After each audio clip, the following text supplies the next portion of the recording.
I guess we're live. Welcome, everyone. Crazy energies lately, I think. So, if you didn't hear, we're here from the Flower of Life. We'll be here for 2 hours. I'm going to do a live channeling very soon. I'm just going to condense all the things I was going to talk about personally because we really want to hear from the guides. But I just want to catch everyone up on a couple of things. Those of you who have been with me for my Inner Circle courses know we have a new course coming out. The pre-sale will be the last week of August, so the week of August 30th I'm shooting for. And this course is on prosperity. Really, really interesting stuff coming in for this course about how the ancients practiced increasing the frequency of prosperity and how the relationship works between prosperity and abundance, which we kind of think are the same thing, but there's an interesting subtle difference. So you'll see that from me in the Facebook community as well as on email. We're also working on the community page, and I just wanted to let everyone know that we are adding a little social platform to the community page because I know we've had some requests. Some of you who are in these groups around the world want to share your personal information, your email, your contact, photo, all of this stuff. So that's in the works. We've got the programmer working on that right now. And it'll be optional. So if you do want to share your information with the group that you're in, you'll be able to share it and it'll be there for everyone to see. Messaging also coming next, so watch out for that. I've also been working on the archives for the Inner Circle monthly channeling. So those of you who have a subscription who really missed some of those older channelings from past years, watch for that. I've got that coming out any day now. And as far as Flower of Life goes, you may have seen we just launched our new Seed of Life website, which has all of our kids and parent programs under one roof. While we haven't formally announced the kickoff of the mentorship program, all of the information is there. So if you have a kid who wants to dive in and study with a channel, someone who's in the area of ancient archaeology, Barb who does crystals, all these other things, check that out. The questionnaire is up there and you can read about the program online. And then we also just put out a really cool article, not sure if you guys saw in Awaken Empowered magazine. Sheila Buchanan, who is heading up our parent movement, just put out a really nice piece about her own personal experience with homeschooling and unschooling and how to go about making some of these decisions. Because as we can see right now, we might be walking in, well, we can pretty much see we're walking in this fall, to another interesting and intense time. And certainly as a parent, we're going to be considering some of these other options, which ultimately leans into my work. Those of you who have been following the channeling for a long time know that a lot of this is resistance. It's pushing us out of the old model so that we create the new. And oftentimes we forget. We try to fight up against the problem, and certainly there are a lot of problems and things are not fair. But if we look at these as opportunities, and certainly in this one area, education, I feel like in the coming few years, it's just going to be revolutionary how parents are educating their children. And that's what's coming out of this time. So if you're a parent and you're considering that, definitely check out the magazine. I also had a really interesting experience with some of the recent chapters of Epitayam. If you're not familiar, I am doling out the chapters of my first manuscript free to Inner Circle communities. And last week, there was a chapter called Tribal Mentality. And I really, really love this chapter. It's all about how ancient tribes would prepare for the incoming new children even before they were born, with blessings and ceremonies, but knowing they were bringing prosperity and abundance to the tribe itself. And there's this really beautiful story in that chapter about the tribal fishermen. And for those of you who have read it, this is kind of where we're going in Inner Circle 19 with the idea of building a frequency of prosperity. And it's just a perfect example about the tribal fisherman and his perfect position in the community, which we all have, that really perfect position in the community. We're all bringing something extremely unique that we're meant to share with others. And when we're allowed to do that, when we step into that fully, it's not that we have to effort to receive. And in the story beautifully shares how the fisherman didn't go fishing with the expectation that he was going to receive something in return. He wasn't already calculating how much he was going to receive in, goods and services as he brought the fish to market. He just took such great pride in the fact that he was so adept at this, position of really a necessary service for the tribe, that when he brought that fish to market, that pride would just overspill. And people were so excited, and he would get excited because he couldn't wait to see the looks on the faces of everyone at market based on what fish he would bring, what size fish he would bring, what variety of fish he would bring. And then those who brought the fish home to their families would feel the same pride, but they would really want him to go back again, to keep doing this. So they supplied him with, furs, animal skins to keep him warm. And some of the tribal women would create a warm soup so that he could stay nourished and healthy.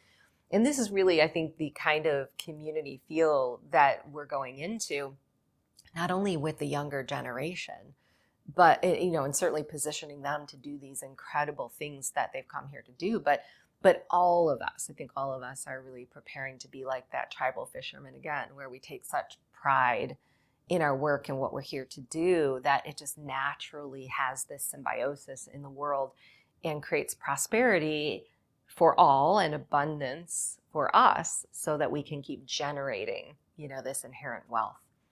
There's also an incredible chapter entitled Remembering Oneness. And there's some beautiful, beautiful quotes in that chapter about how a soul fragments from an oversoul and loses its sense of identity and perspective. We tend to think we're at the bottom of the totem pole here when it comes to Earth, and certainly we're in some intense and tough times.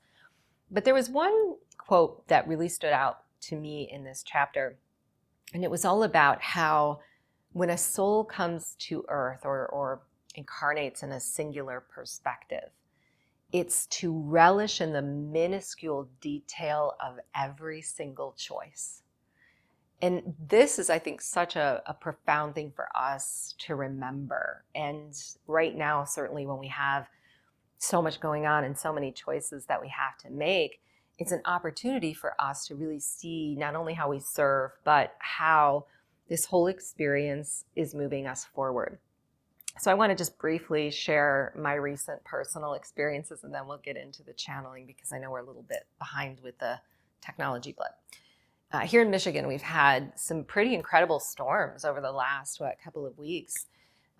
Tornadoes, thunderstorms, power outages, all kinds of things. So I was on a client actually on Thursday, just midstream channeling for a client, and everything went dark, which I really hate when that happens. However, the opportunity in that is that we get to go back in again and pick up where we left off and see how magical it is that the guides can put us right back where we were before. So I've had these experiences before where the channeling's gotten interrupted. And it's kind of scary because we think, well, we're never going to remember it all. We're not going to be able to bring it back in. But the wisdom, the guides, the messages, they just pick right up where we left off. But let's see, it's Saturday and I'm still without power. So personally, this has been, a very frustrating and inconvenient time for me. Not expected to have power until Monday. So in the darkness, in the 90-degree heat on Friday in my home, I had no other choice but to pull out a book, which for me is a very rare occasion these days because I'm working on my own books and I'm so busy with projects and things that I really haven't been reading so much. Because it was dark, I thought, I'm just going to randomly on my shelf pull something that, is best for me. And I picked a Pema Chodron book, and I don't know how many of you have read Pema. she's really one of my favorites. And this was just a very thin book, and I have not even read it yet. So the fact that it came off the shelf in the darkness, I thought, how perfect. But this book is it's all about the journey of meditation. And it was captured on a retreat that she did, a meditation retreat. And all of her lectures from the 2-week span are in this very small condensed book. And here I am in the darkness, 90 degrees, no power, with my food going bad, frustrated. And the first sentence I read from Pima is how ascension happens exactly where we are. And I think that's so profound, so simple, but so profound. And as I continued to read, I was starting to see my own process. So on Thursday, there was certainly the frustration, the expectation that the power was going to come back on any minute, waiting around, playing the waiting game. By Friday, realizing how big of a deal this was in my state, I was pretty upset. Pretty normal, we're all human, I was stewing a little bit on Friday, even to the point where I was a little immobilized. My kids were like, well, what about the food? And, what are we going to do? And I really was just kind of sitting with my frustration. And it took me a full day to just process the emotion, to get the anger and the frustration and the sadness and all of the stuff with the heat just to kind of run through me. But for some reason, after that happened, the next day, I sprung into action. I had this sense of clarity. I knew what needed to be done. I got up and took care of some things, and my mind started working crystal clear on exactly where I needed to go, what my resources were, what I needed to do. Not that we always have to do things, and I don't think that that's Pima's, point that she's trying to make, because ascension isn't in the doing. But later on in the book, what she got to was sometimes we are trying to jump so out of the situation that we don't allow ourselves that processing time, especially with the emotion, which those of you who are reading Epitime know is such a huge, huge part of the transmission. If we look back in time, we've been a very mind-focused, mind-driven race, and I think that's been very purposeful. I personally feel, after all of the channeling that I've done, that this is a reptilian influence that focuses us into the mind. And the mind isn't bad, but sometimes if we don't allow ourselves to get fully immersed in the moment, we don't reap the rewards of processing the emotion. And we don't become emotionally intelligent, where I believe the higher mind, or that crystal clarity that I had, can actually step in.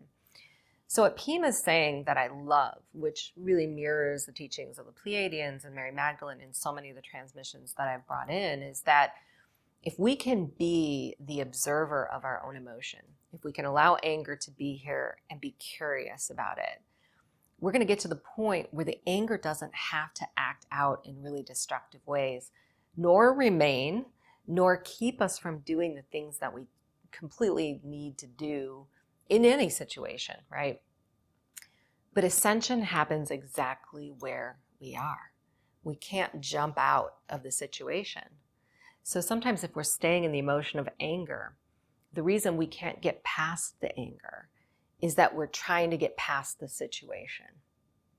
So if we can allow ourselves to be there, the magic that begins to unfold is that the alchemy between mind and emotion meet. There's this kind of junction point where we can come to the calm and the peace of what's going on, even though it's not comfortable and we're frustrated, but we can act appropriately.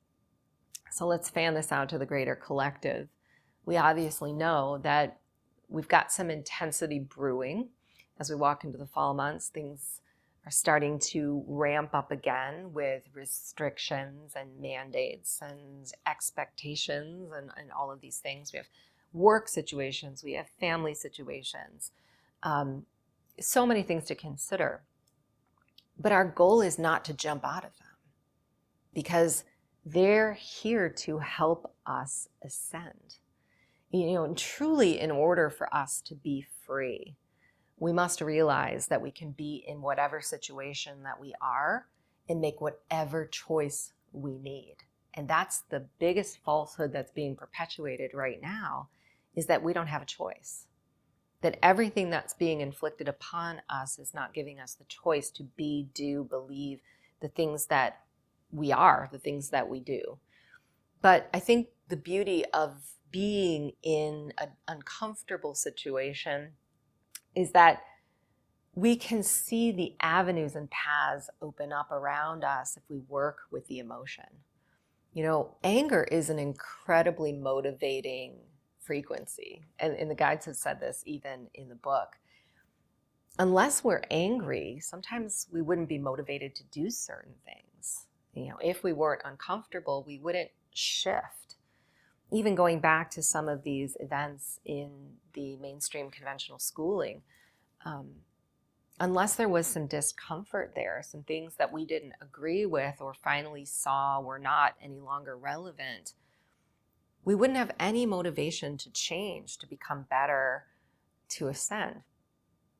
So this whole power outage, book experience for me has been somewhat soothing, because regardless of what happens, I know that my own power rests in my ability to be and emote whatever is there, to not have to push it away, to not have to jump out of the situation, to not have to solve it for the world. Because I think the way that the world actually changes is when we set a foundation for ourselves. So imagine, instead of stepping out of bounds of the problem and fighting up against it and spending a lot of energy there, if we let ourselves go through the emotions such that we had the clarity to create things in our personal lives. Some of these may be new paths. They may require a lot of energy, focus, life force. If we're wasting it in areas that don't serve us, we're not going to have enough to get us through these very intense periods.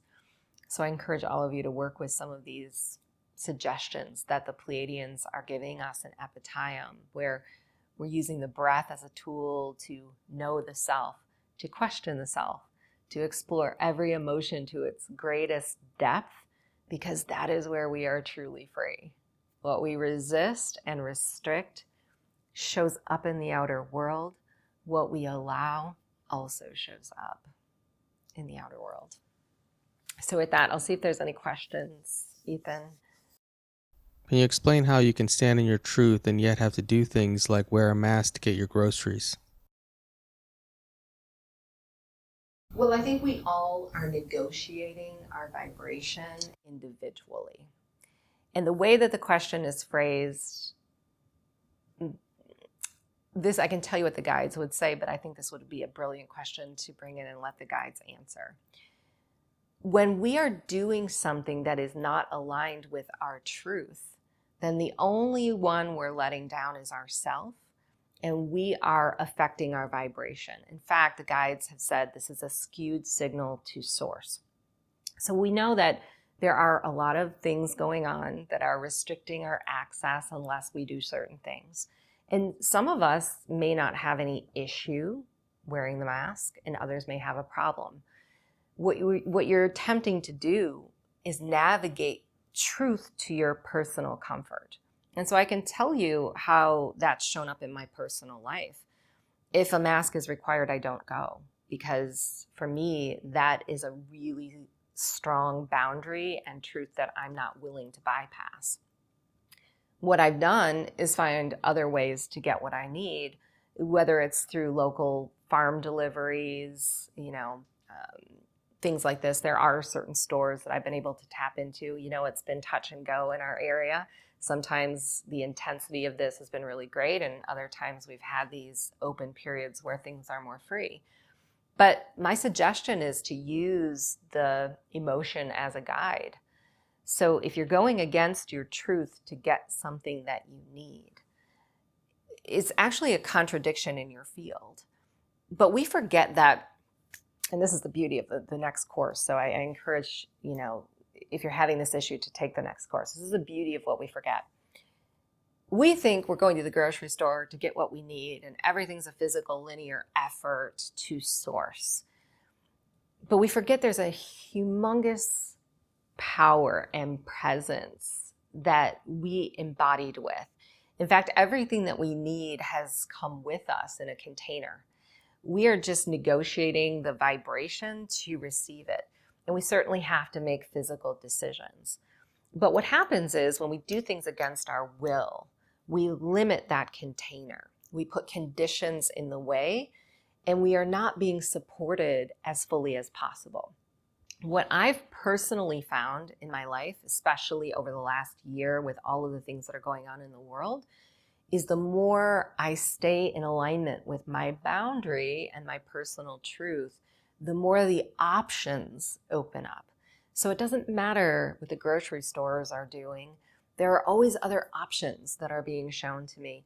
And sometimes I do have to work a little bit to find those options, but they're there. That's the point. If we are all standing in that truth, what we're going to find is a reflection of that in the greater world.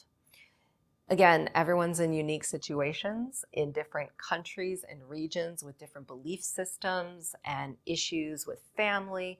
So we're all negotiating this very personally, but that's how I've done it myself. Yeah. Let's go ahead and bring the guides in and we'll share a personal message. I have no idea who we're going to work with today.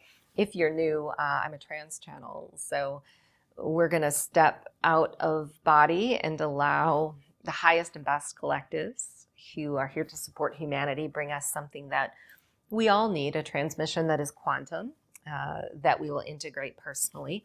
And then we'll take questions, and I'm sure we'll hear from a variety of guides and beings depending upon the questions. And we're going to work with the Council of Light today. For those of you who have joined us, we want to remind you that we come not as a separate individual group of beings, those who are cosmic and higher than Earth. While we have a different access than you do to intergalactic information, we have all played our roles in multiple lifetimes, some physical and others not. We are multidimensional and multi-raced, some of us taking the form of physical and others non, some even in a hybrid fashion. What we are stating is the diversity of this council and the messages that it brings in as being very similar to the diversity of your own human race. While we speak as a one voice through this channel, it is always our intention to share something that may be appropriate and supportive of all of those who gather. And today, our message focuses on courage. Courage, being a very human concept, is something that is not originating from Earth. Those of us who have been on the earth plane before understand that courage is often seen as something very difficult to sustain. If we were to ask humans today if they feel a sense of courage, many would say that they do not. They may idolize others who have this courage, but use a reflection of their past as evidence that they have not been courageous in some way, or may peer into the future at some impending difficulty and believe that they do not have the wisdom or physical ability to walk through the experience as a courageous soul. Yet what we want to remind you is there is a lesson that spans multiple star systems and many realities. And it has its roots in frequency. Perhaps we can say the duality even of light and dark, which is quite different on the earth plane than what it appears in other dimensions. While you see courage as one stance, one frequency that you may step into, Courage could not be if there was not some foundational opposite of its presence. You see, to be courageous, there must be something that is calling your attention to your own power. For to be in a state of solitude, to be in a state of rest, to have nothing to do or to change, is to be neutral.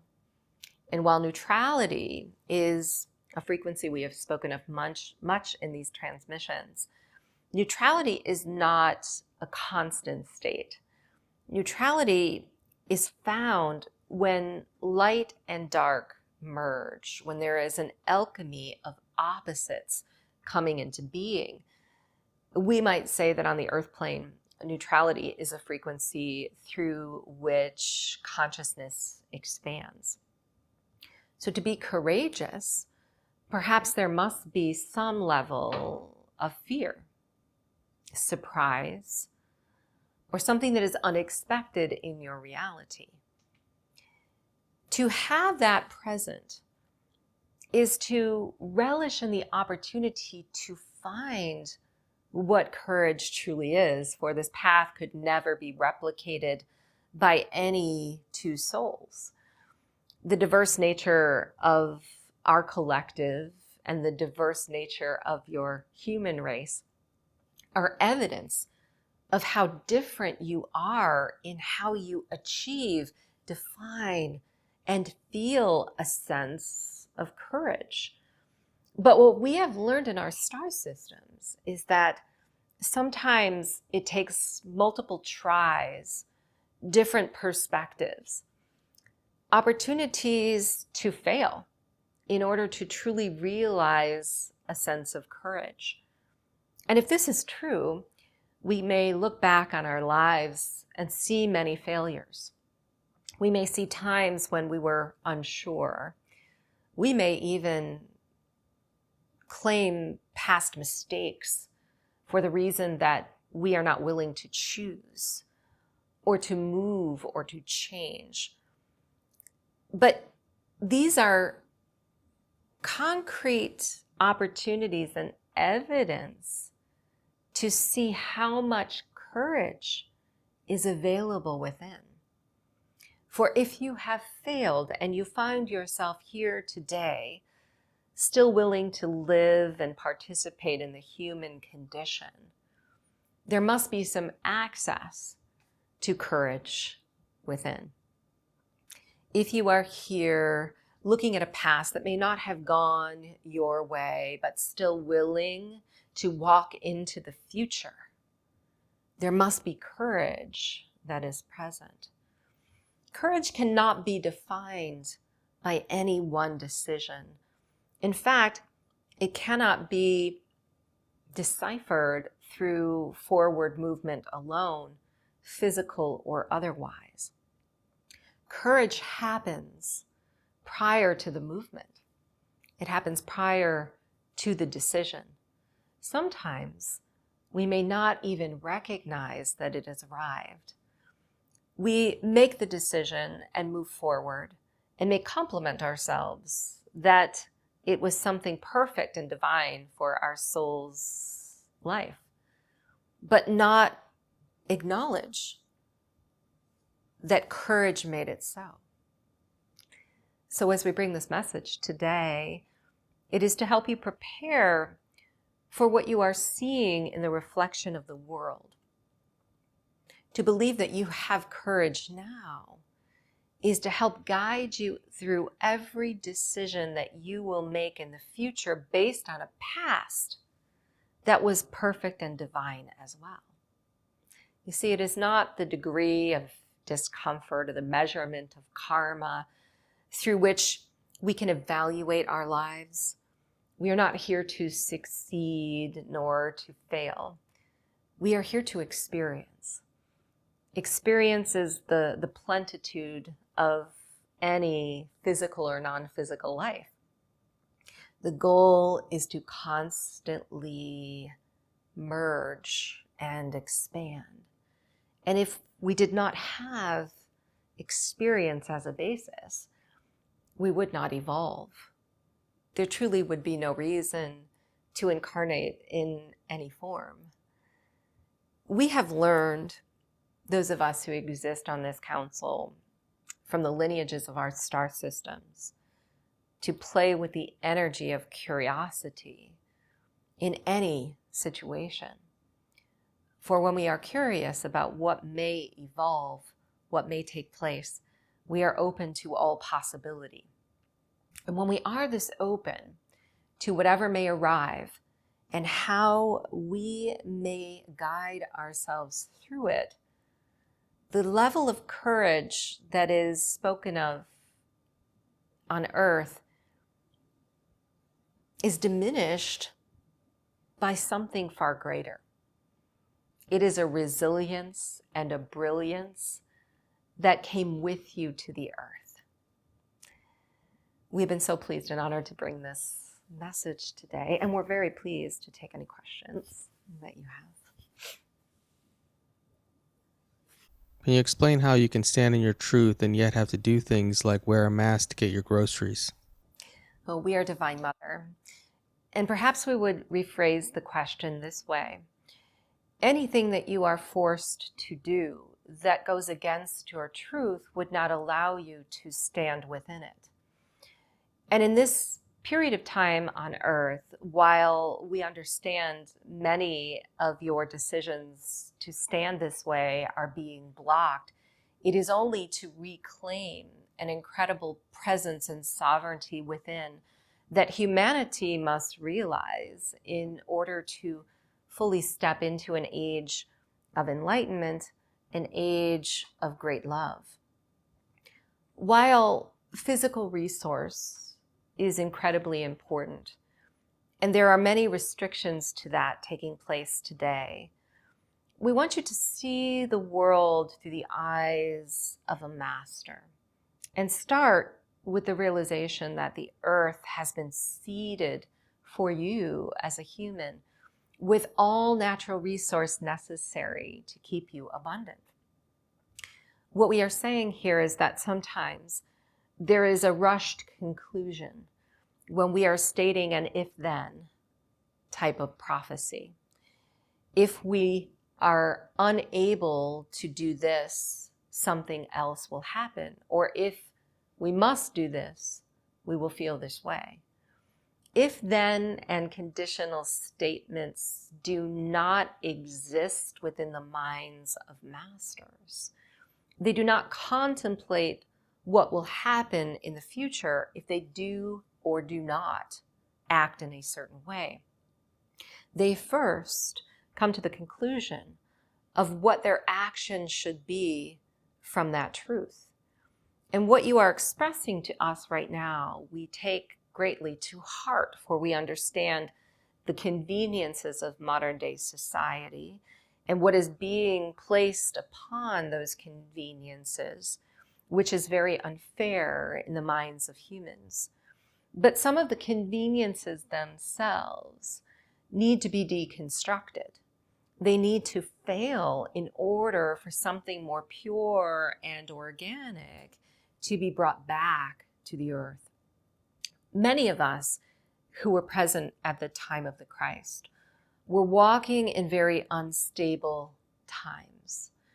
There were not only very similar influences to what you face today on the planet, but we had great missions that we were told we would accomplish with very little idea of how they would actually come to be recognized, how they would come to full fruition.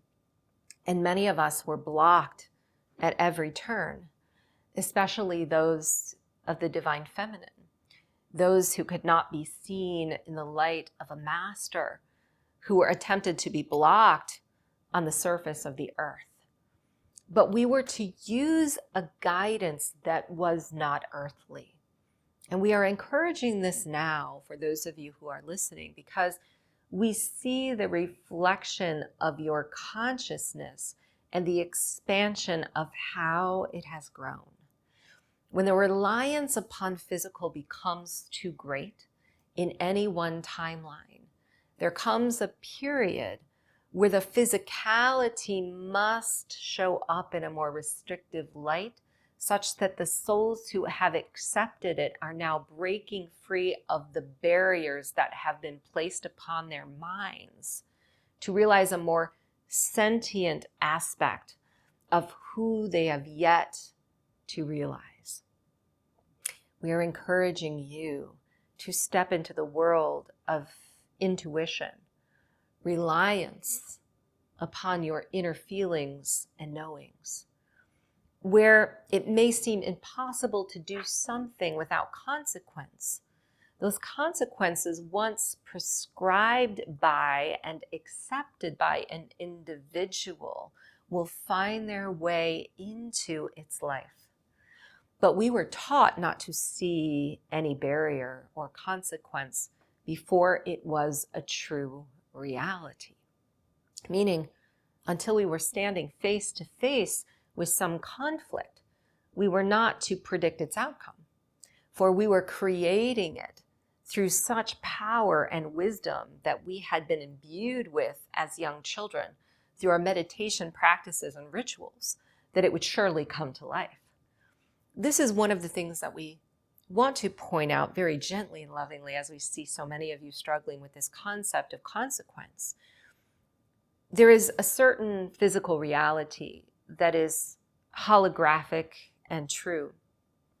But many of you are tuning into the distortions of consequence before the actual experience has been made manifest.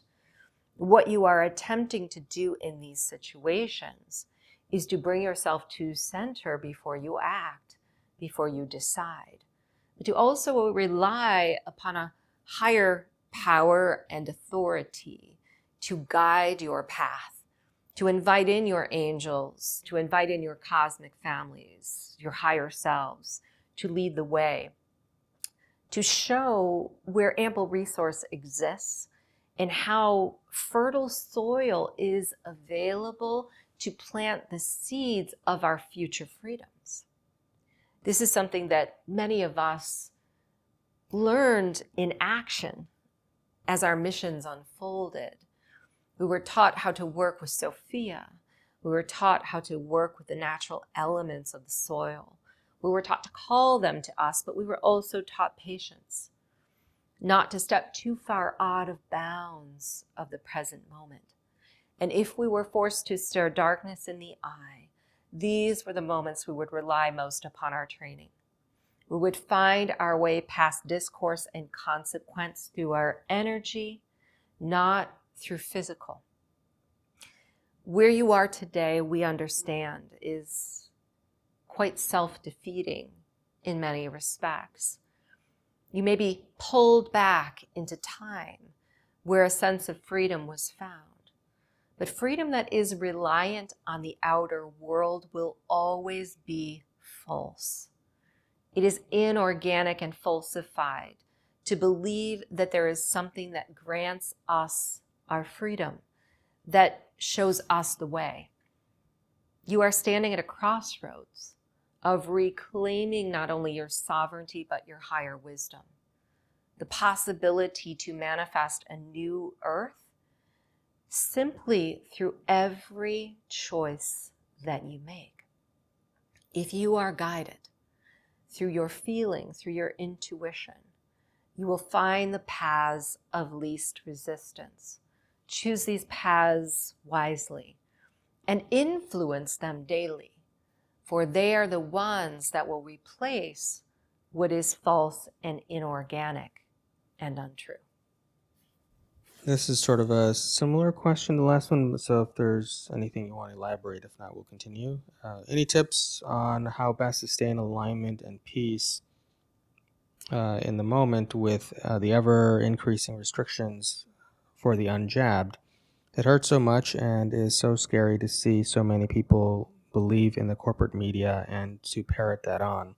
So scared of how this may go before the truth comes out, and tired of letting this determine my life experience. And I don't want to feed the negative timeline so hard to get So hard to just watch the show when my nervous system is so triggered to danger. We are the Pleiadians, and we would like to share our perspective on what you are stating about the world. There are several points that we would like to make. First, when you are receiving data, any information about what is taking place on the planet today, regardless of whether it is focused upon disease, illness, law, impending changes within societal structure, keep in the back of your mind that the imbalances in the earth grids and the timeline split that is taking place today are causing multiple distortions in how energy is interpreted. And we'll give you an example of how this works.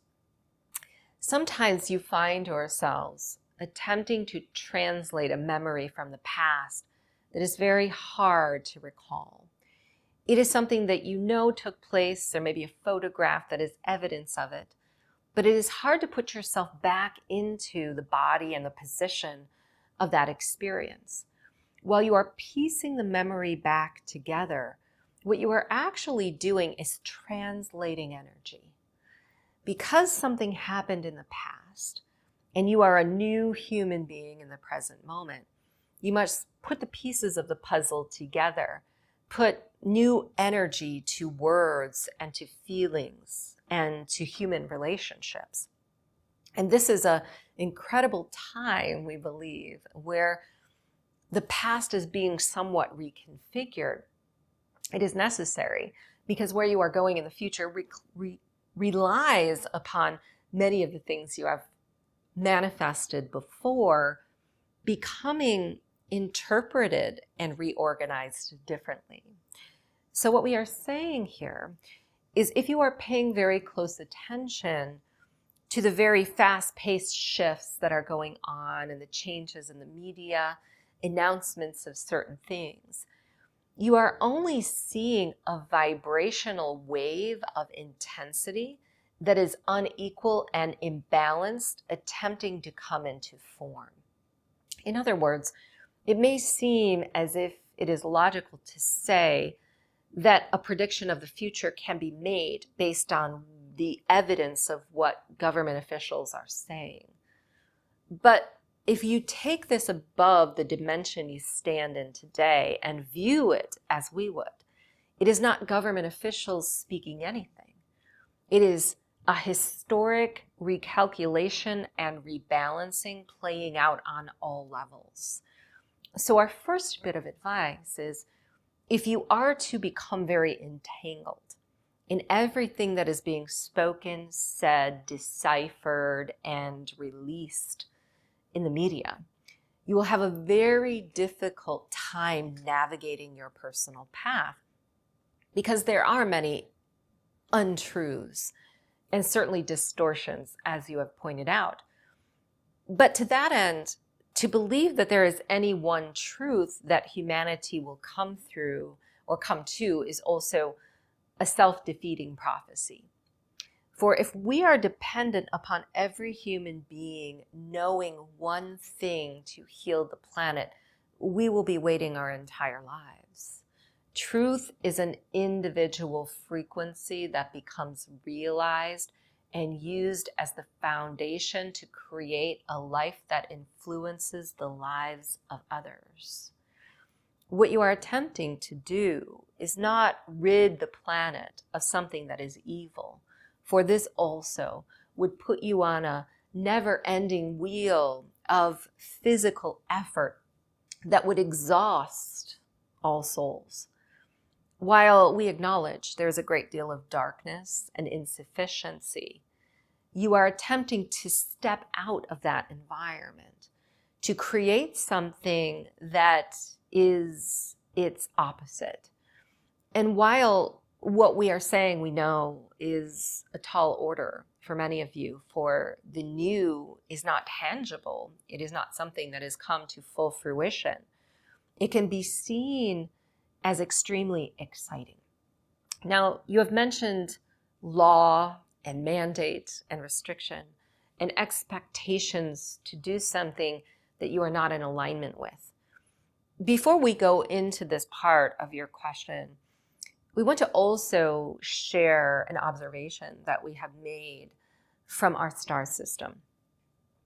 Many of you believe you are alone in your sovereignty, in your consciousness, in what you have awakened to in lower vibration.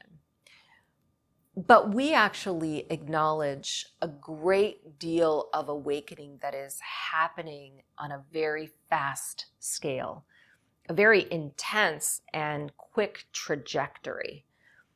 Of course, the echo of this would not be seen at the linear level of Earth for multiple reasons. For those who wish to hold the reins would never allow progress of this level to be known. So take solace in the fact that while you are seeing such resistance play out around you, the level, the count, the number of those who are awakening to perhaps an agenda, we will call it, but more so a frequency, is astounding. It is not only awakening, however, that is required for the earth to transition, and this is what we most wish to focus upon. So many of you who are here with us today have been diligently practicing ancient meditation. You have awakened and studied some of the themes, understanding a level of reptilian suppression and consciousness that exists on the earth en masse. This has been necessary, and we may call it perhaps the first phase of a soul's alchemy, going through transition. When the veil becomes this thin, we have two paths that we may take. We may stay in the processing of what we see and continue to see it in a more expansive light, defeating our self-purpose and making us weak. Or we may use what we see at this level of transparency and take the path that has not been walked. It is the path of spiritual embodiment and alignment. It is the path of sovereignty. What you are striving for in these moments, where the world is seemingly restricting you from freedom, is to claim it and find it in every small way possible within your life. But also know this: what reptilian consciousness truly relies upon is a soul's contractual agreement.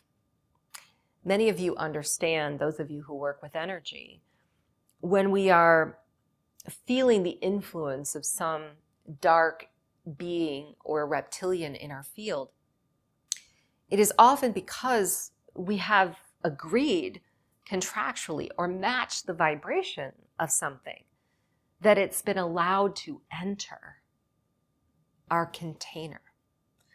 We see Earth as a vibrant and resilient container.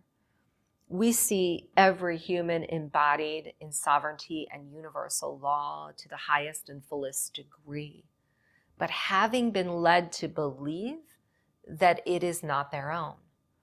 The moment that humanity reclaims sovereignty on a mass scale is the moment these contracts are revoked.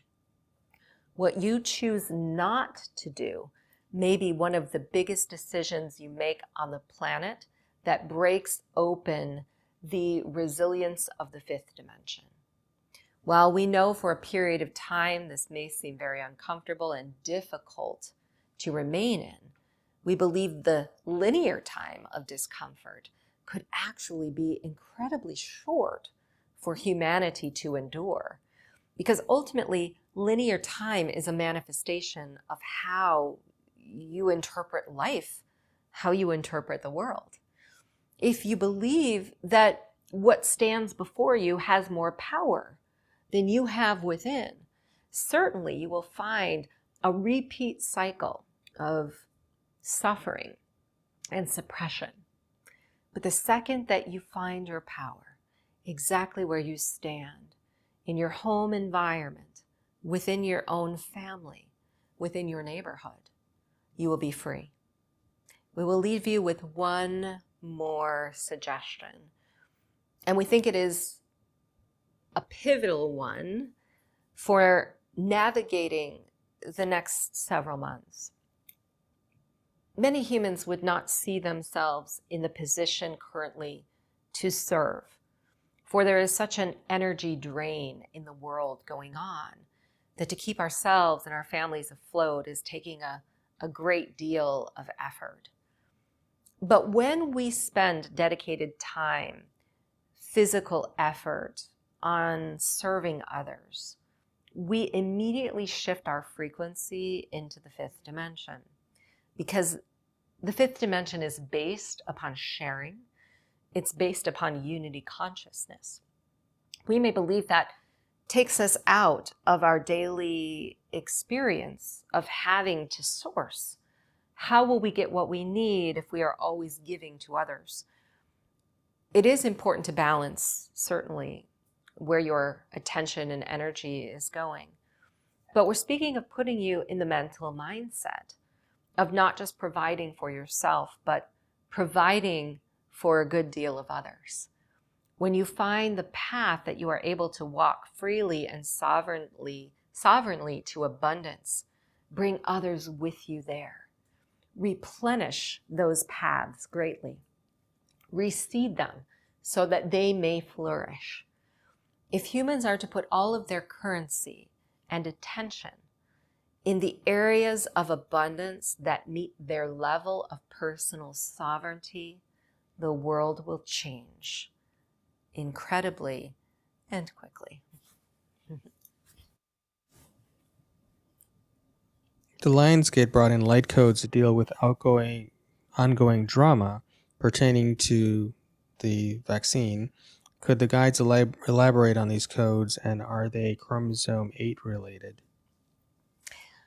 We are the Sirian Collective, and it is our pleasure to bring some light to what you speak of. It is interesting how humanity perceives codes, because from our vantage point, we are simply looking at energy. An influx of energy will be integrated within each human soul and work within the level of their patterns and their codes in a quantum fashion. While certainly there are themes that these very potent portals are ushering into the earth, these themes that are interpreted by humanity in a very linear, or we'll say overarching way, could never be seen in one light through the eyes of every human. Now, you have spoken of drama, and we want to define this first before we dive deeper into the codes that you speak of. Drama is the crux of the human story. And through time, the human story has become so incredibly valued in a soul expressing its identity. And while we believe it is incredibly important to know and share your story, there has been a lower vibration or a suppression upon earth that has focused the human story into suffering. So if the human story of suffering is being perpetuated, what we may find is there is a mirror reflection of that in the outer world as drama or discordance or anger or resistance that is sent back to us. Now, the drama that is playing out that many perceive is the polarity of the timeline shift coming to a head. and each soul attempting to move in the direction of their desires by including others in their truth. But what souls most need to realize is that truth begins within, such that the hologram of reality may become blended and unified. When we have drama or fighting, discordance or resistance, we are not a unified collective. And because of this, the codes that came in during the Lion's Gate were truly focused on the individual patterns and lineages of our past. Those family members who seeded stories within us at birth that we are perpetuating through the cycle of karma. It is not to wipe those clean necessarily, but to be more conscious of how we are participating within them personally and collectively. We know that patterns find their way into the human genome because it is somewhat like a computer operating system and ordering complex. The human genome has its ordering based in dimension, but beyond the physical strands, the crystalline DNA is anchoring a more cosmic frequency. There has been a great deal of conflict and interplay going on between these strands on Earth, where some souls have been focused so much on the cosmos that they've had a hard time grounding into a physical life, even negating their Earth experience. And others being so grounded deeply into the human condition and story of suffering that they have not been able to reach the cosmos. We see these codes being extremely helpful in blending these frequencies, where some of the physical DNA strands are able to efficiently merge with the cosmic ones. Think of a program being overwritten. Sometimes there is a software upgrade and a part of the program is not working as efficiently as possible. When these codes come in, they will search for the most imbalanced pattern to focus on. It cannot heal them all. In fact, humanity is not meant to heal every pattern simultaneously, for this would catapult you beyond the earth so quickly into other dimensions that there would be no place or need to remain in a physical body. So each of you is now receiving and integrating some personal quantum pattern that is an overlay or we'll say a healing code to help merge cosmic and physical energy. These parts of us can help bring neutrality and balance when we are dealing with others. Because if we find something within ourselves that comes to peace, we are easily able to find peace in the world even when it is not present. Those of us who are here are in great support of your earth transition and are pleased to assist when called upon. What is the great central sun? Is it another name for source? I love the sun and being in the sun and would like to sun gaze. Is there a recommendation of a practice for sun gazing and any other info about the sun? We are the Arcturian collective, and first we'll explain that the great central sun is not exactly the same as source energy. While we see every sun in the universe and multiple universes being elemental to a soul's connection to source, the central sun of and by itself is not a conditional path to ensure that source exists. In fact, we want to start by saying that every soul comes to Earth connected to source energy, and that connection remains strong. It is only the things that are put in the way of that connection that must be observed and healed for source to flow fully. The great central sun is very similar to your own earthly sun, and at the time that Earth came into being, the great central sun was directly aligned to her most potent meridians. The Earth Sun also took a very prominent position at this time, but is slightly different in caliber and radiant energy than the Great Central Sun. We see the Great Central Sun as a centrifuge of plasma. Every sun in the galactic universe and the multiverse contains plasmic energy. Plasma is somewhat like a storage bank. It holds a vibration that may be shared with others for some greater purpose.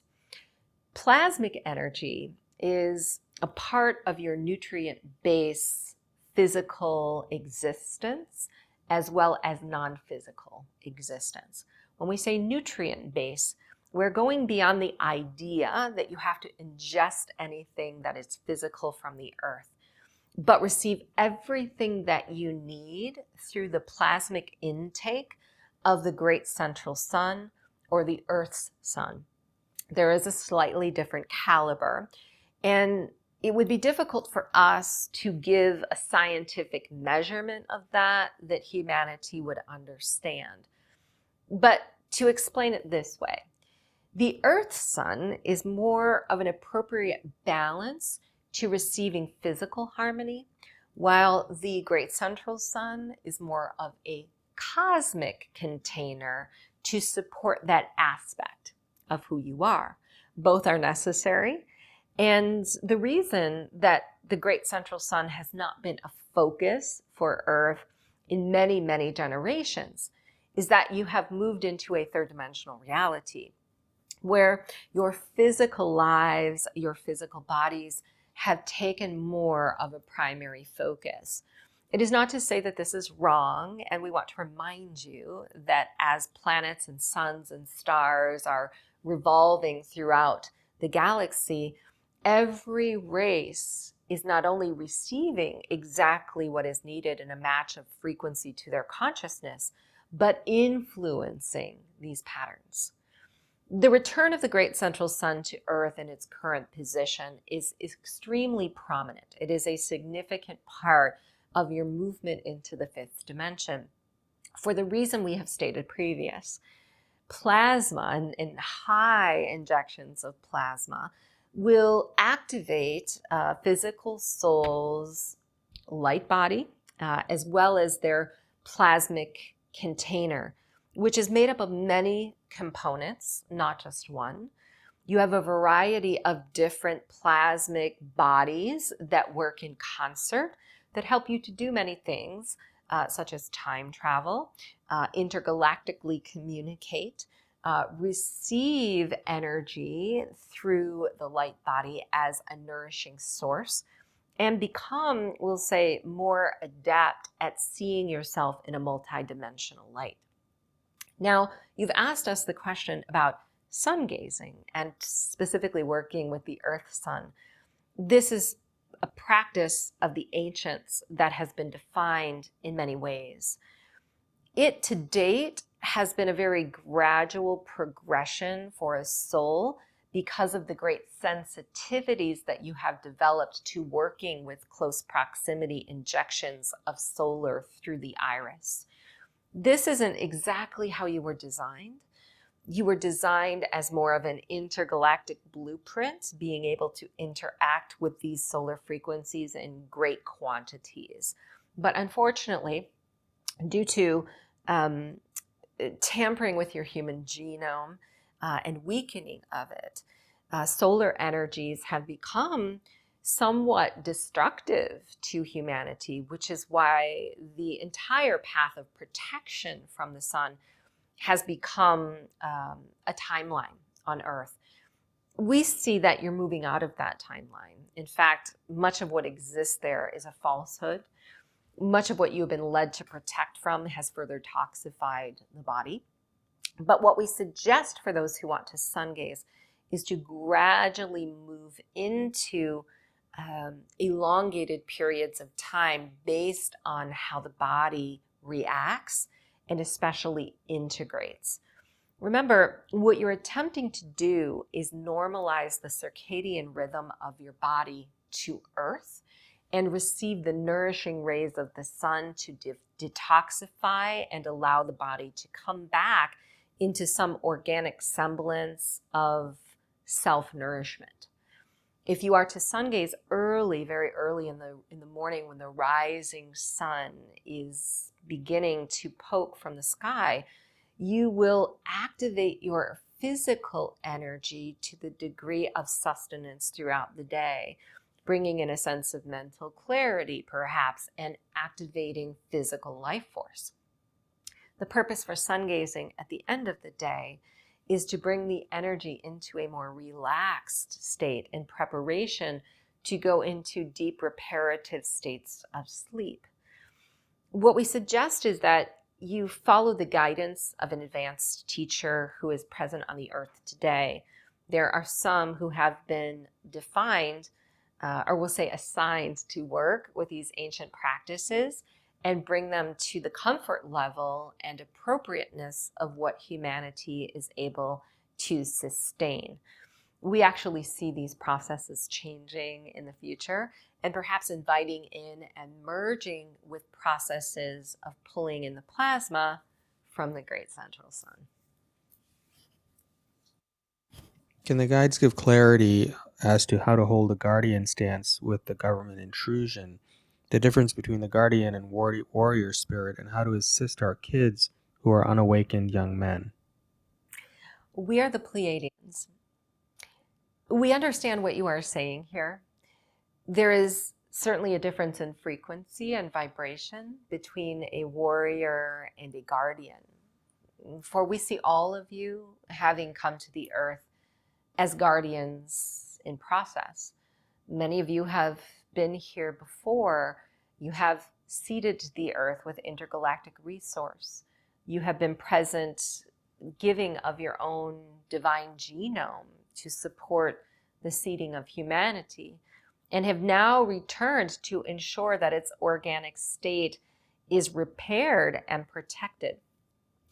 Yet, we believe that what is happening today that is so understood and aware has been going on for decades.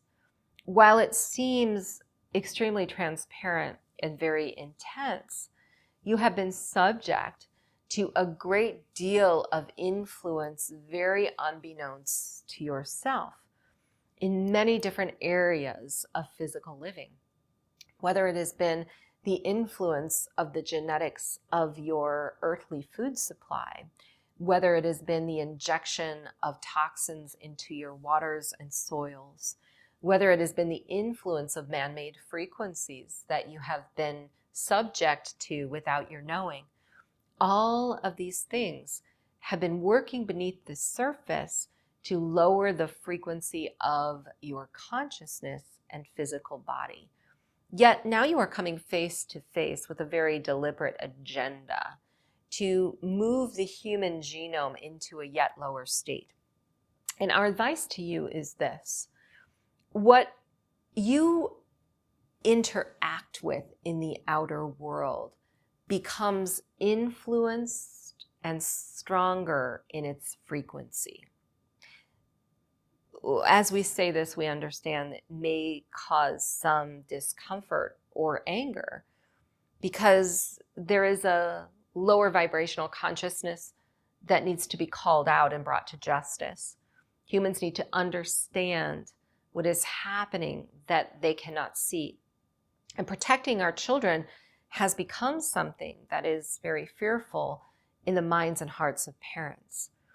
Yet the answer for us would seem very simplistic from where you stand today. And it is simply to withdraw your energy. While this may have many consequences, for you've become very comfortable in working with an old system, it is inevitable that the old system will continue to implode. What that means is we see potentials that exist for humanity already in fighting up against the system for the system itself to become stronger, for the structures that exist within it to become more restrictive. A fight is always met with its equal. Peace is also met with its equal.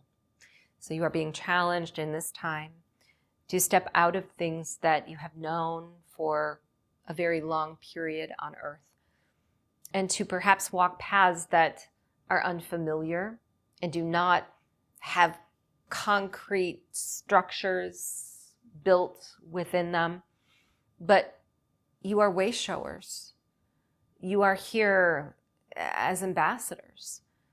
And we remind you that you wouldn't be in these positions had you not prepared for this in so many other lifetimes. You believe yourself to be a separate human, an individual, up against a great force. Yet you are many.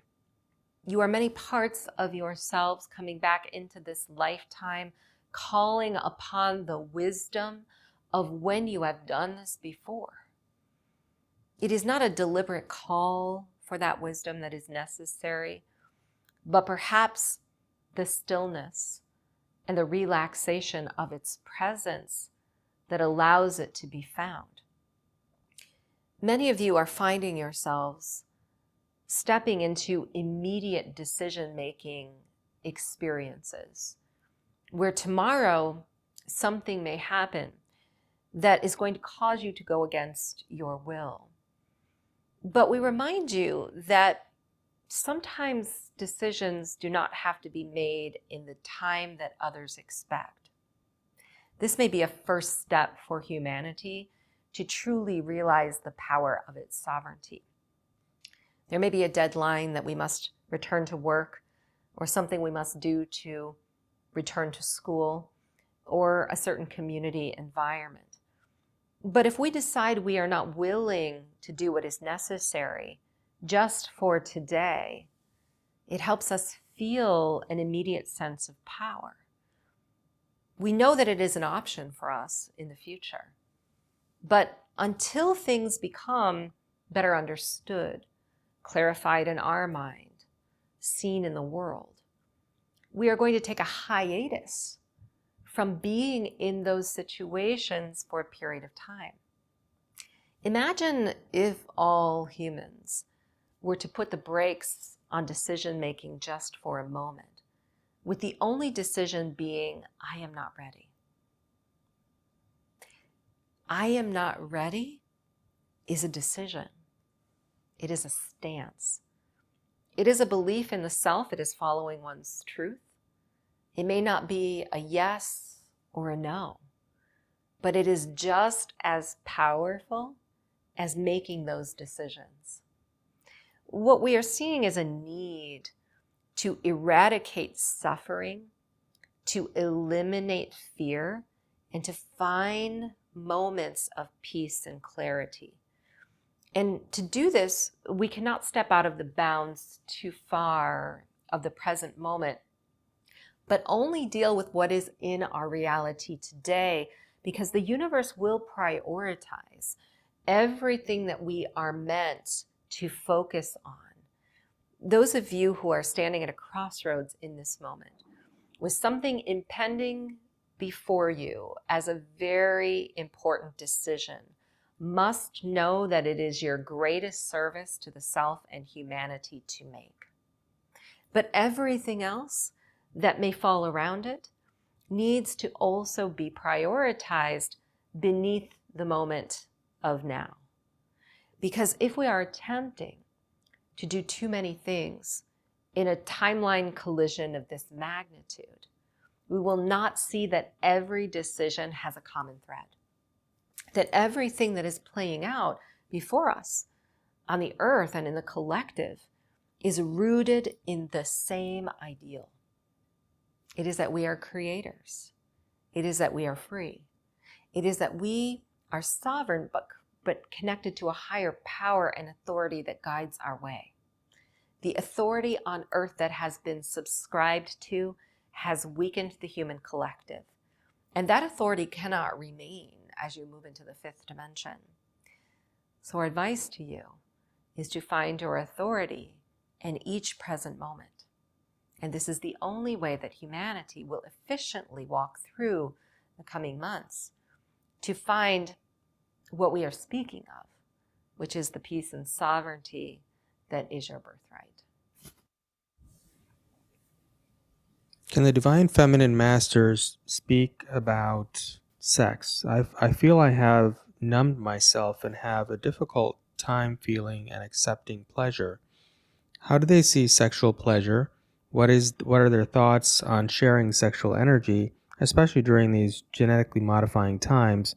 Would they be withholding or protective of their energy? And are orgasms magic?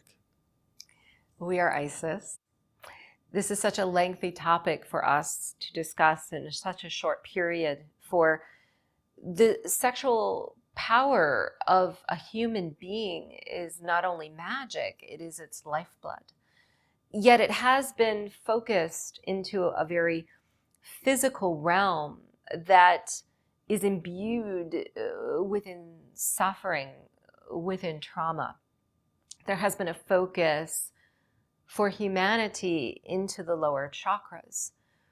We see sexual energy as something that is not only nourishing and healing, but a part of our collective manifestation ability. We will start at the level of the self with another, where you are coupling with another human being. And first say that in our time, these couplings were seen as sacred. This is a part of human relationship that has been lost.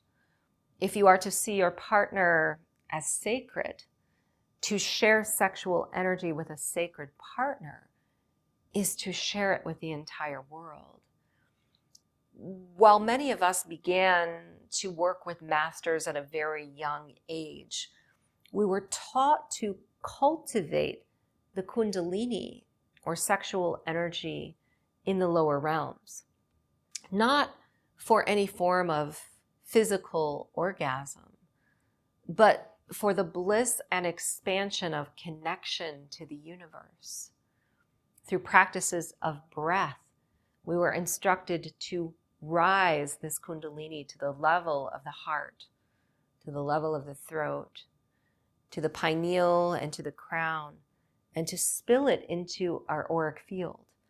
As divine feminine masters, we were taught that this kundalini would nourish the masculine as he was to lose a very beneficial part of his own energy field throughout his linear incarnation. This reverence for the feminine in a sexual act is another understanding that has been lost throughout time. We were paired with those who were on assignment with us, who had a deep resonance with our lineage and wisdom. And our goal was not to receive only a physical orgasmic state, but to keep each other in such a resilient state of health and connection that we would live beyond our years. Sometimes through immaculate conception, bringing in those who would carry our incarnation from us as we left the earth plane. There is a part of the sexual trauma within the divine feminine that has also been seeded by a lower vibrational consciousness. If sexual energy is looked at in this light, it can be channeled into magic on the earth in the direction of human suffering. And this is certainly what has happened. The sexual act between the masculine and feminine has been taken into a very destructive and physically oriented level, yet is not void of power. Because if we are performing acts of sex with another partner, and we are suffering in our lives to the degree that humanity has, we are sending that energy into a certain story that will continue to manifest on the earth. This may be the answer as to why Some in the feminine are not choosing a partner at this time, are feeling the trauma that needs to clear in the lower realm, for they must heal it first within themselves. Our most important practice that we suggest is to work with the power of Kundalini, to raise the energy to the higher realms, to the pineal and the crown, for this is where it is available within the etheric realm around you, where it can not only be brought back in and reabsorbed in the physical body, becoming an agent of healing, but be shared with an intimate partner and actually attract a cosmic soul who is at the same level of consciousness that we are. There is a self-sustaining energy within the divine feminine connected to the orgasmic womb of the divine feminine, Sophia. We are not singular beings. We are here with the pulsation of the cosmic womb flooding our entire structure. We just have to find and reclaim that pulsation beyond anything that has been taught to us as sexuality. And then we begin to understand that sexuality is not a physical act itself. It is an opportunity to replenish ourselves and the world with a power. I see a lot of mental illness in our young population. Panic attacks, anxiety, OCD, and trauma-induced illness. What is the cause of this being so prevalent today, and how can we help? We are the Mantis, and it is our pleasure to offer some of our observations about why this is taking place. Know that as a collective, we have been present on Earth in many forms. We are very aware of the microbiotic collectives that not only exist within the human structure, but also within the soils of Gaia. We speak to them as if they are a race no less beautiful than humanity. And they have become very weakened in their ability to hold their assignments in ways that are beneficial to the human genome. When you are observing many of the patterns that you have spoken of, it is often because of a rooted imbalance that is going on. While that imbalance may stem from a variety of things taking place on the earth today, ultimately we believe that the human hormones have been of great interest. While there is a lower vibrational consciousness that has been responsible for these acts, they are attempting to ensure that the human hormonal structure is not fully operating in its highest and best intent. And the reason for this is the resilience of everything within a human body, whether it be physical health, emotional balance, mental fortitude, comes from the human hormones. Those that we speak of who are microbiotic in nature all have a very important role in ensuring these hormone counts are balanced, and they have been extremely depleted. So if we are looking at the human genome, ultimately what we are seeing is the destruction of unity between all strands, where you are only operating in a small fragment of what is possible, which is often laden with the codes of disease. Now, these diseases have increased and become more focused in the emotional and mental bodies as of late, because this is the natural area that the consciousness that we speak of wishes to focus. When a human is not able to find mental or emotional balance, they may not be free. They may not make choices for themselves that are ultimately reflecting what lies within their divine plan.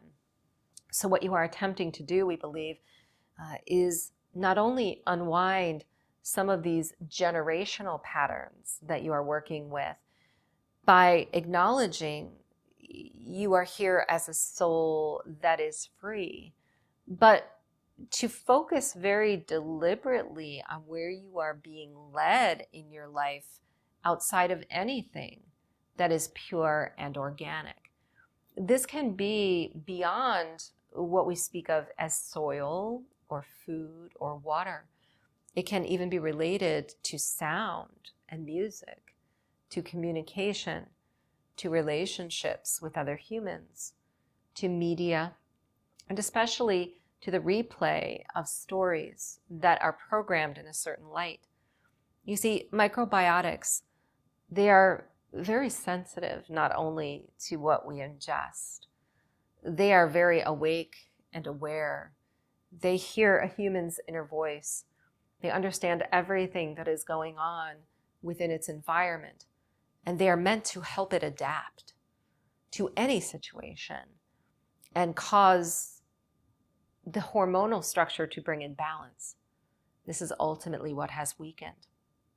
If we are to reclaim the purity of everything in our lives, only resonate with the things that are organic, we will again find this balance, where a lineage of disease that seems very hard to conquer vanishes from the planet quite easily, because the human body, all that you have been designed to do, begins functioning in the way it was intended. In my area, there has been an unknown virus affecting the bird population. Is this actually the result of 5G, and is it affecting other animals as well?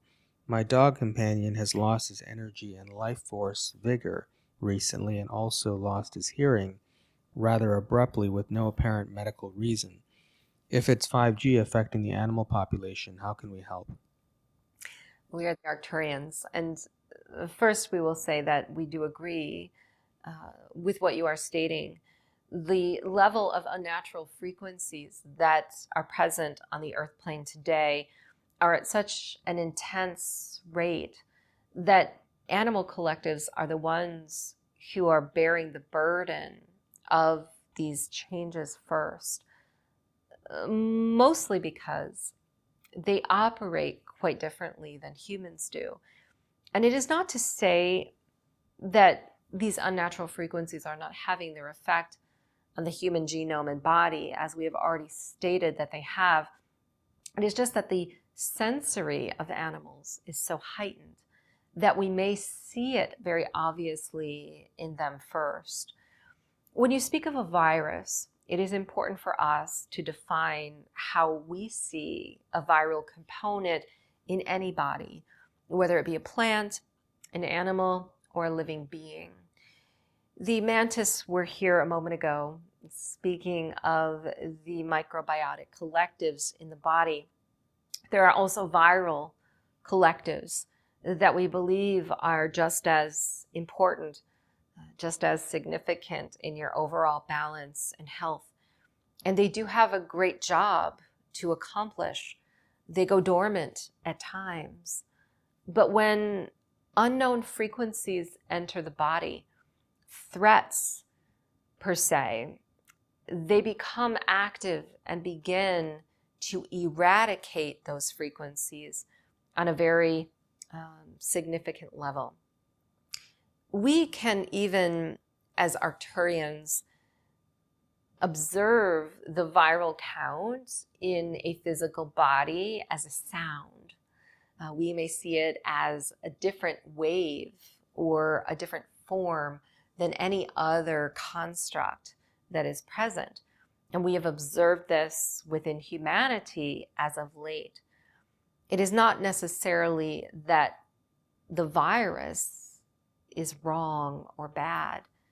It is a part of your energy field that has become active because there is something wrong or bad in the environment. Something that needs to be conquered, something that needs to be detoxified and purged. So in the bird population that you have brought to our attention, we note that there is a viral activity going on in a significant way that is attempting to stabilize and bring balance back into their bodies. But what you may find is the frequencies that are unnatural are so high that it is going to take several populations of this race of bird to strengthen the viral count or virility of those collectives to the degree that it can counteract it. And in general, we state this because we see this as a potential for the human structure as well.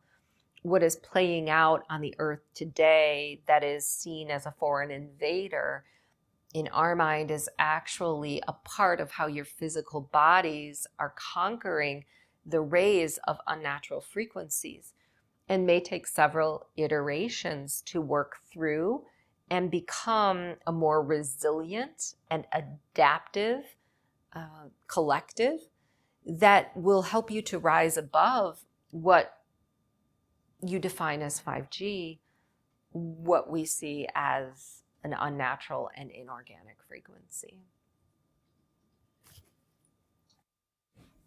Is there a reason why so many souls are filling the hospitals and choosing to leave under such heart-wrenching circumstances at this time? We are Archangel Gabriel. This timeline that humanity has chosen is one of great significance. In fact, it has only happened in this way several times before. The magnitude of energy that you are working with, it is as if you have collided with the entire Akashic records and are standing in a centrifuge, watching it swirl around you, attempting to tread water and receive exactly what is needed to bring you to a higher consciousness. Imagine contemplating coming into this time period from a higher vision. Imagine being surrounded by multiple masters and speaking with them about what your role was, what would be necessary. When humans leave the earth prior to a time that we believe is appropriate, it is sometimes assumed that it is wrong. It is sometimes assumed that it was caused by something unnatural. But every soul comes with a very finite plan, one that they are operating within. They may have certain choices that they are able to make. It is humanity's free will to negotiate with a divine plan. But to leave the earth at this period, having gone through what has happened in the last linear year, is like creating a team of masters on another dimensional level with a great deal of wisdom to guide future generations. And sometimes this is the role of a human in one lifetime. It is not to leave behind some very important work or legacy, but to land somewhere within the spiral of time, somewhere within the human condition, and have an experience that others observe.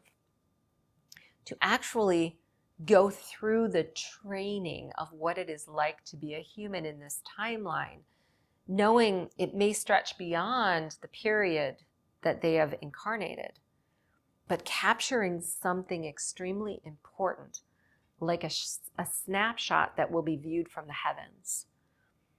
And that snapshot is an entire story that may come back again into another body and walk with better choices and knowledge than what was made before, not because the lifetime prior was wrong, but because ascension is always the plan of any soul that comes to any planet. There's a great deal of numbers of beings that are preparing to come to the earth at this time, meaning those that are leaving are meant to be replaced. And we know that some of you are pondering whether these will be walk-ins. They will take a position within the soul of another. This is not the plan that we see. And we want to explain it perhaps in a multidimensional light. You are all walk-ins to a human body. You are all privy to new identities and aspects of yourself that exist on other timelines. And in a moment's notice, you may usher them in. You may catapult onto a new timeline and become something other than yourself. Souls who leave the earth in physical are simply doing this on a grander scale. They are reintegrating into the one, and they are coming back just as quickly, oftentimes, with something extremely important that is a part of their continued service. It may be something that wasn't finished, an inspired action, an idea, or it may be based on a decision that was made that we see wrong, that was so incredibly right, because it brought them to convene again with God. It brought them to commune again with multiple masters, to be infused with the wisdom of the Akashic records, and to step back onto the earth with a new perspective. This will continue, we believe. It is not to say that you should be in fear of those who choose to leave the earth, for they are strengthening the variety and the diversity of the beings who will step back on and become a part of the fifth dimension. Can you tell us about the MK Ultra program and Project Monarch, and what were their purposes? How are these individuals who are in that program affecting society today and what's taking place in the world? And as a healer, how can we better assist and help people who have gone through these and other types of satanic rituals or human trafficking? We are the Pleiadians. And again, this is a very massive topic for us to introduce in a short period of time. For the programs that you speak of, were not born with the programs themselves. There is an origin that goes back in time, a very long lineage of these various techniques of programming the mind or using some tool to ensure a certain level of consciousness could not be reached. If we are to look at the origins of what you speak, certainly anything referred to as satanic, we must look at the beginning of time when those who were present on the earth went through a great cataclysm, an injection of beings that were not native to the process. This happened in a very quick and we'll say challenging period upon Earth, where some were not privy to this type of environment but decided to claim it for themselves and change it to the frequencies of their own structure. Imagine the human body structure, divine plan, being based in sound and light and frequency. And exactly how easy it would be to change that if a consciousness understood. We see a variety of beings, reptilian in nature, who arrived on Earth in a very weakened state, and through holographic and projective models, looked at the human genome and understood that it was a program, something that contained a part of themselves. And if they were to activate it, would strengthen a race and collective that would serve them. And this is ultimately what has happened. Now, you've alluded to your government and programs that exist within your government. These have become incredibly massive, beyond the scope of what is known. In fact, we believe that frequency modification is going on in almost everything that you experience today, but this is not to put you in a state of fear. What this is doing is it's lowering your sense of self. It is injecting a program in the mind to do things on behalf of the wishes of another. So any time that humans have been subject to these very specific programs, they have been acting out of accordance of their own divine plan. A program has been seated in their minds, in their frequency field as a resonance and a sound, causing them to make decisions that are not their own. We know that you are able to see the relationship, the parallel relationship that we are speaking of today, to another agenda, which is transhumanism, or ridding the human body of any instance of self-knowing. But self-knowing is ultimately the key.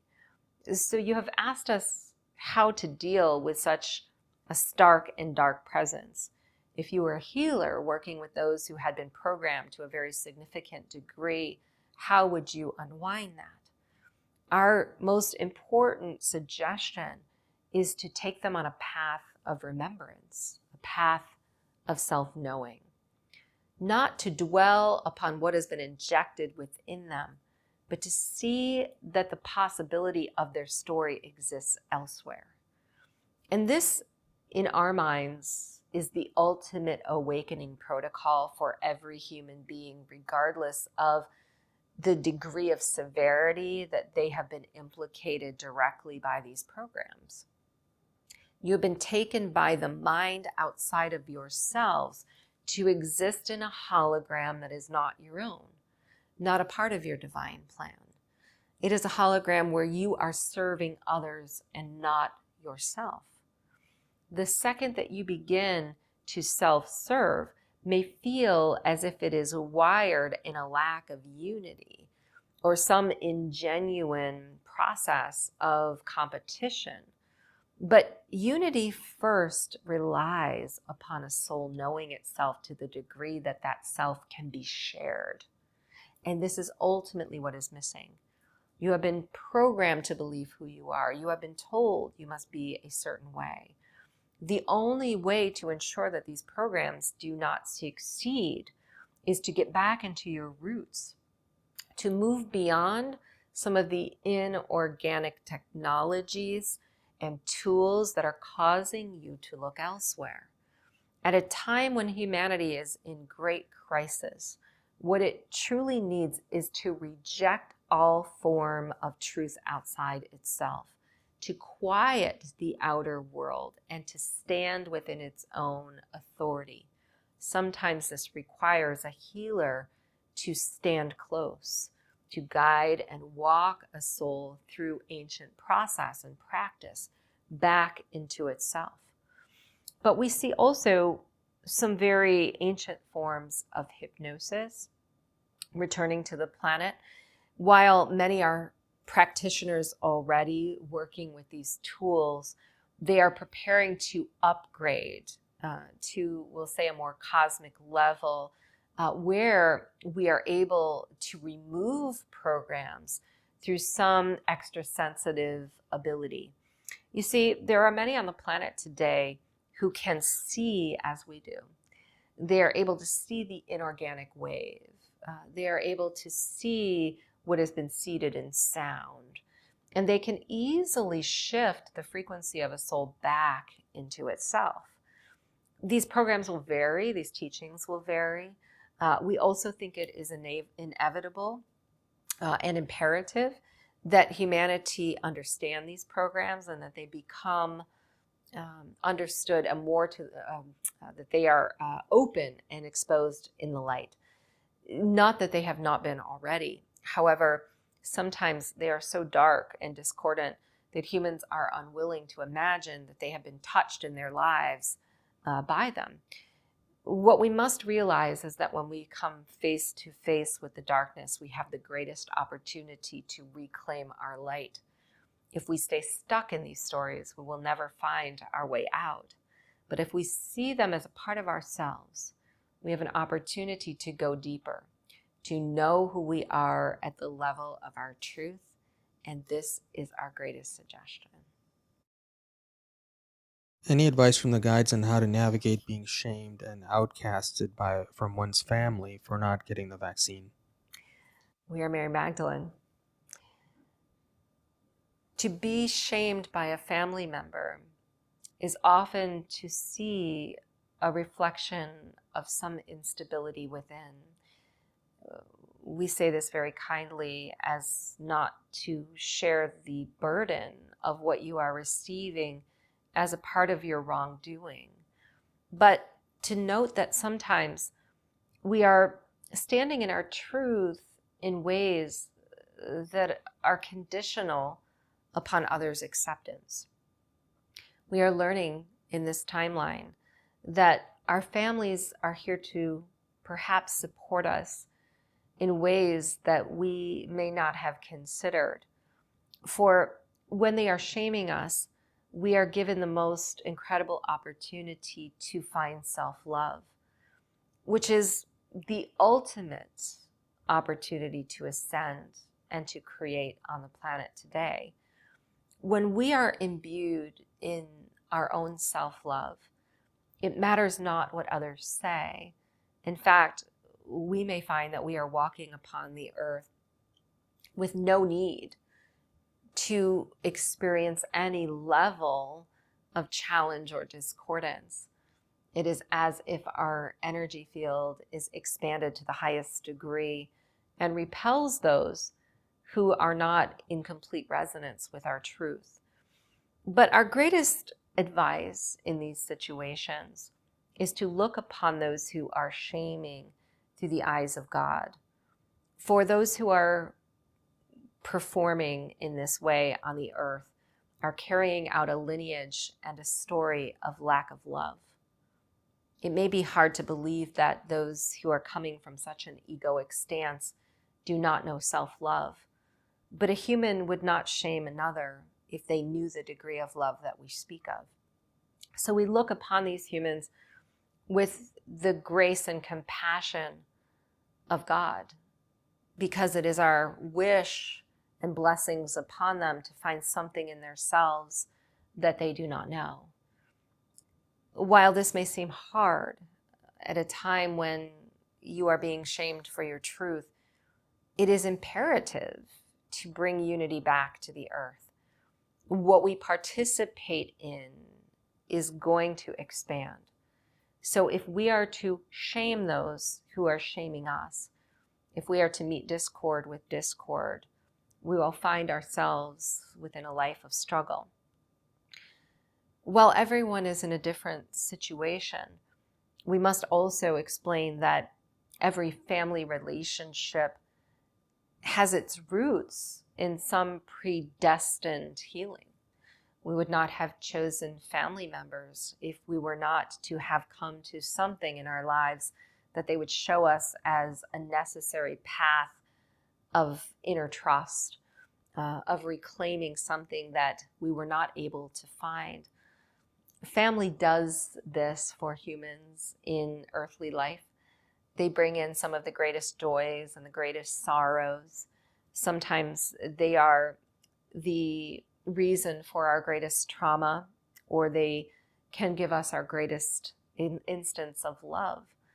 But unless we are to find it purposefully and solidly within ourselves, negotiating these experiences will be fruitless.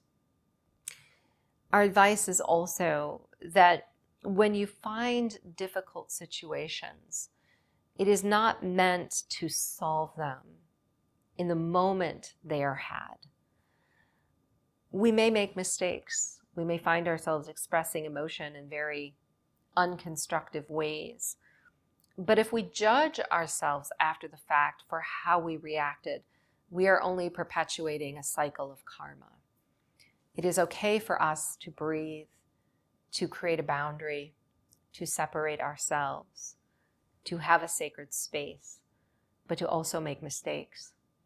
Because the mistakes are how we find our greatest path of healing and evolution.